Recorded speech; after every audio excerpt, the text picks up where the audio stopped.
reading Reddit Tagalog stories to sleep to. This one is from r/Philippines from user Sunny Nightmares.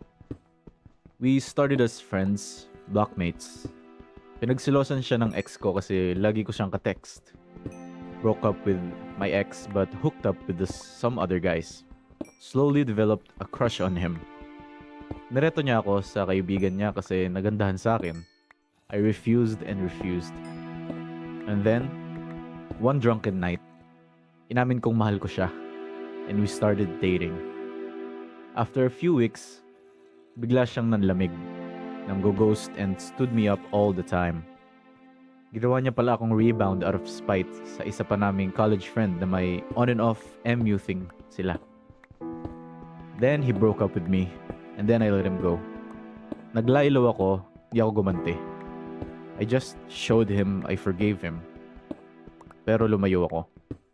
I distanced myself which was hard kasi same course kami and parehas pa kaming irregular students. Bigla siyang unti-unting bumalik. Naging sweet, naging seloso. He courted me again. It took a long while. Nung binlock ko siya, he messaged my mom. He courted and serenaded me. He stopped drinking and clubbing para lang sa akin. Ako daw first true love niya eh. 3 years and a half later, engaged with a beautiful baby girl. Wow, that is so sweet. Like, the ability to forgive someone, to give someone a second chance, and to find out later in life that they are the one who was meant for you all along. Wow. Now, the next one is from r/casualph from the user Hira BII. Ako, nakilala ko ang girlfriend ko nung high school. I think 15 ako at that time. Naging kami 3 years later. Medyo LDR kami kasi magkaibang school. And then medyo lang kasi nakikita naman kami ng weekends. Hindi kami naghiwalay all throughout hanggang graduation. And then, after college, magkaibang province ang work namin. So medyo LDR pa rin. Hindi pa rin kami naghihiwalay though. And then later, kinailangan talaga ni girlfriend ng pera para makapagtapos ng kapatid niya. So, nag-ibang bansa siya. Dito nagsimula ang true LDR namin kasi magkaiba na talaga yung country. Hindi pa rin kami naghiwalay. It didn't take long para sumunod ako kay girlfriend sa country na pinagtatrabuhuhan niya. Dito nagsimula kaming mag-living together. Ito feeling ko ang peak in love namin even though 9 or 10 years na siguro ang relationship namin. Sabi ng iba, sa simula lang daw ang honeymoon period. Pero para sa amin, hindi pa rin tapos. Soon, sa isang vacation namin, nag-propose ako. After 12 years of our relationship, we got married. Today, nasa 15 years na ang relationship namin. 3 years married. Meron na rin kaming baby daughter. Wow, that is so sweet. The fact that you would stay with one person all throughout your life is so sweet. Like, it's one of two things. It's either dependency or just true love. And I think based on this story, it's true love. This one is from the user significant wing-wing-730. I remember seeing this one particular guy sa Instagram story ng friend ko way back 2019 to 2020. He caught my attention kasi I always see him smile pag kasama siya sa IG story ni high school friend ko. Okay, maybe medyo type ko rin siya but that's just that. Wala naman kaming naging interaction so I kind of forgot about him na. And then this 2022, I tried using Bumble one Tuesday night. Coincidentally, siya yung first na nag-appear sa list of guys. So instantly chatted him. Hi, you look familiar. And that's where it all started. He came to my life when I almost gave up on meeting someone again. The night before we matched on Bumble, I remember praying to St. Jude na ipag-pray naman niya ako kay Lord na ilid niya ako sa guy na for me na talaga.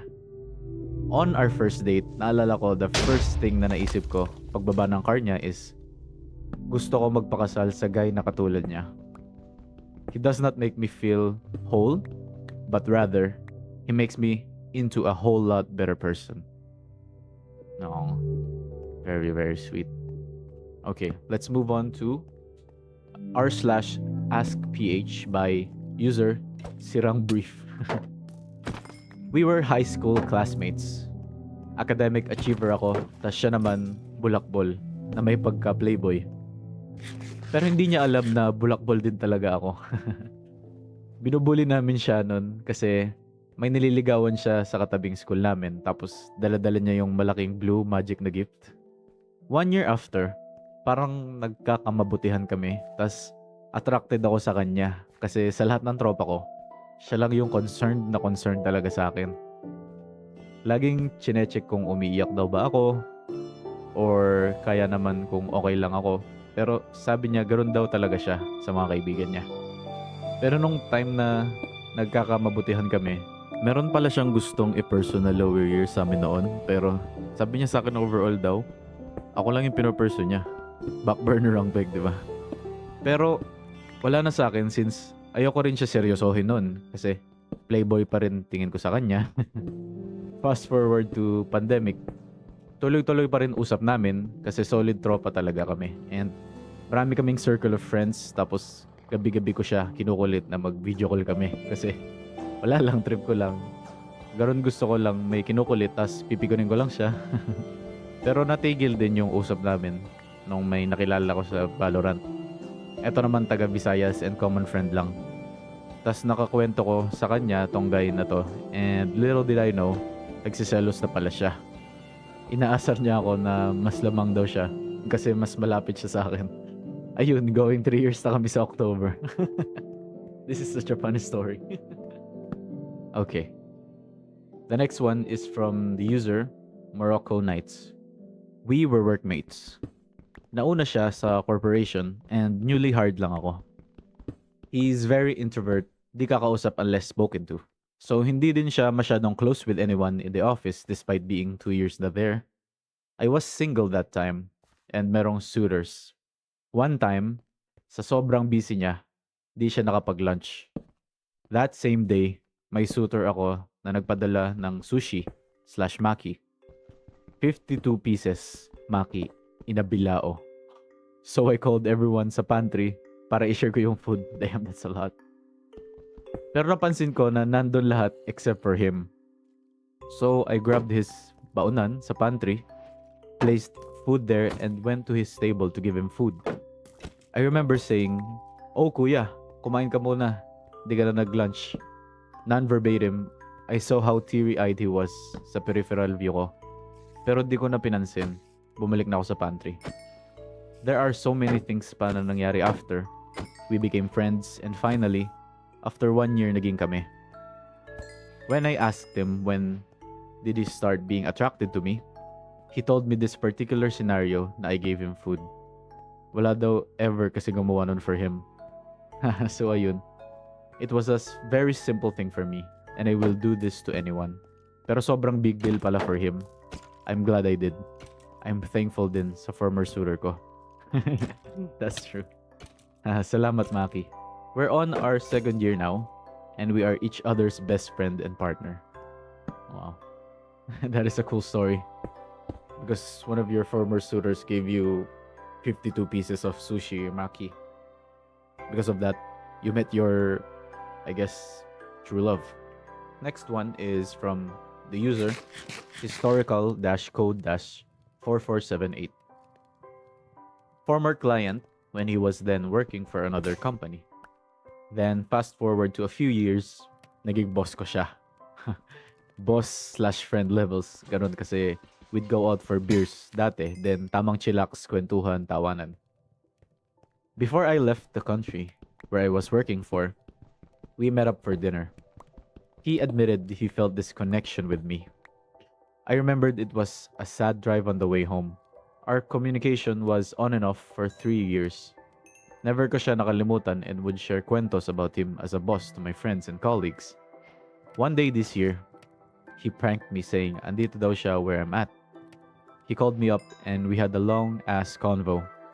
Then nag-message siya after ng call and sabi niya sa akin, Yung feelings daw na pinatulog niya for 3 years, nagising ulit. I realized na I was also attracted to him, but because of circumstances back then, I kept it to myself lalo't magka-work kami. Now, we gave us a try kahit LDR pa muna. Ito kasi talaga yung ka-wavelength ko sa lahat.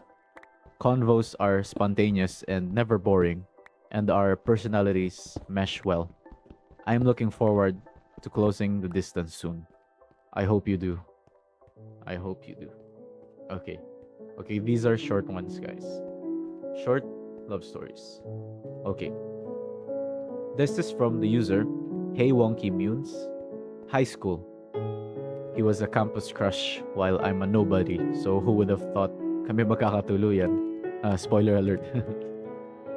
Nalike ko lang naman ang FB cover photo niya naman sa pa. O diba, tanga. Kaya ayun, nag-chat. Late na daw ako sa pag-like. The rest is history. 5 years, boyfriend and girlfriend. 3 years married with 2 beautiful girls. Wow. PS, I just realized how blessed I am to be married with him. Ang kalma ng puso ko, walang kahit anong fear. Alam niyo yung feeling ng in love nung bago pa kayo? Sabi nila pag may kids, na nag-iiba na daw, but no. Mas minahal pa namin isa't isa. Still giving each other butterflies. Still holds my hand while driving. Gives me kisses and hugs in front of our kids. Good men still exist. I just know because I have one. That goes to show, guys. Even the smallest gestures can give you chances, you know. Okay, the next one. User/clothing XX. College blockmate ko siya ng friend ko. We first talked to each other in 2018 noong inad kami sa Messenger GC para sana i-matchmake kami. About lang sa K-pop yung pinag-uusapan namin since we were both fans, pero saglitan lang yun. At hindi na ulit ako nag-reply after a day. Di ko na pinagpatuloy since may ka-MU na ako that time. Pero di ako nag-leave sa GC na yun. Fast forward to 2019, wala na akong ka-MU nito. Nag-reply siya sa my day nung friend ko na yun, greeting me on my birthday. So, binalikan ko yung GC namin at ako na naunang nag-message sa kanya. Simula nun, wala nang palya yung pag-uusap namin. MU kami for more than 2 years until we made it official noong February 2022. That's cool. From just the birthday greeting to like being in a relationship. Wow. And then this last story is from the user Sweet Serendipity 798.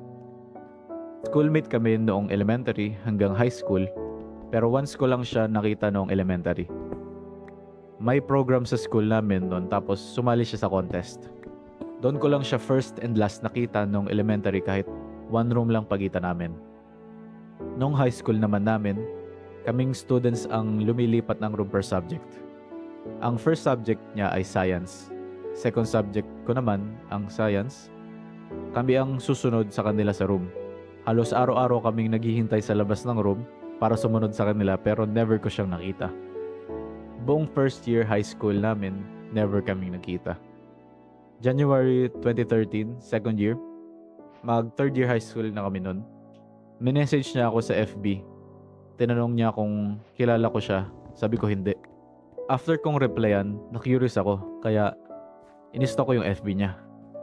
Noong nakita ko pictures niya sa FB, naalala ko na siya yung nakita ko sa contest noong elementary namin.